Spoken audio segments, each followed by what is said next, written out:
எப்பத்தா அப்படின்னா என்னது? அப்பத்தா இல்ல, எப்பத்தா. எப்பத்தானா திறக்கப்படு. நம்மளுடைய சமாதானத்தினுடைய கதவுகள் திறக்கப்படணும். நம்முடைய ஆசீர்வாதத்தினுடைய கதவுகள் திறக்கப்படணும். பார்த்து திருந்துவதா அல்லது பட்டு திருந்துவதா? பட்டு திருந்துவது நல்லதா, பார்த்து திருந்துவது நல்லதா? பட்டு திருந்துறது நல்லதுங்களா? நான் சொல்லிக்கிறேன். பார்த்து திருந்தவில்லை என்றால் பட்டு திருந்த முடியாது.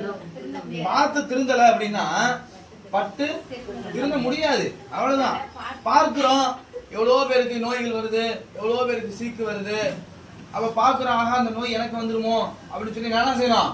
பார்த்து தெரிஞ்சுக்கணும். ஆமா பெரிய இதுவா அவன் நான்லாம் பெரிய ஆளுயா, அவனுக்கெல்லாம் பாத்தியா கட்டு உடம்புயா, நானும் எனக்கெல்லாம் ஒண்ணும் வராது அப்படின்னு நான் நினைச்சேன்னா என்ன ஆகும்? வரும், கட்டாயம் வரும். அப்ப பார்த்து என்ன செஞ்சிடணும்? எல்லாமே திருந்திடணும்.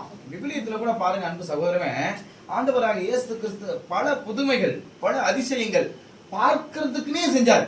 சீடர்கள் பார்க்க வேண்டும். கானா ஊர்ல கண்ணீரை திராட்சை ரசமா மாத்தினாலும் சீடர்களை கூப்பிட்டு வச்சு பாரு, 5 அப்பங்களையும் 2 மீன்களையும் அவர் பகிர்ந்து கொண்டபோது நீனே மீனை கொடு, அவ பாரு, பார்த்து என் மீது விசுவாசம் கொள் அப்படிலாம் ஆண்டவராக இயேசு கிறிஸ்து சீடர்களோடு இணைஞ்சுதான் அவர் அதிசயங்களையும் அற்புதங்களையும் என்ன செய்யறார். அவர் எங்கேயாச்சும் தனியா அற்புதங்கள் அதிசயங்களை செஞ்சாரா அப்படின்னு பார்த்தோம்னா எனக்கு தெரிஞ்ச விபிலியத்துல அப்படி இல்ல நினைக்கிறேன். தனியா போய் ஏதாச்சும் ஒரு அற்புதத்தை செஞ்சாரா?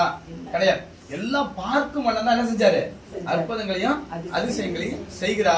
அப்ப நம்ம எல்லாம் பார்த்து என்ன செய்யணும்? திருந்தணும். பார்க்க முடியும். அதனாலதான் நான் என்ன செய்வேன், வண்டியில போகும்போது இங்க இருந்து வீட்டுக்கு போறோம்னு வச்சுக்கோங்களேன், ஆளுங்களெல்லாம் பார்த்துக்கிட்டே போவேன்.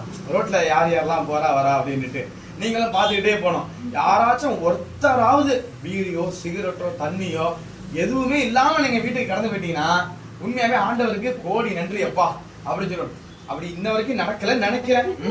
நானும் எப்படியாவது இன்னைக்காவது யாராச்சும் ஒருத்தர் இந்த பத்தலை பாக்கு சீடி சிகரெட்டு லொட்ரோஸு யாருமே எந்த இடத்துமே நின்று குடிக்காம நான் பாத்திராம நான் போகணும் அப்படின்னு நினைச்சு நான் போனது உண்டு. ஆனா எல்லாமே ஃபெயிலியர்ல தான் முடியுதுங்க.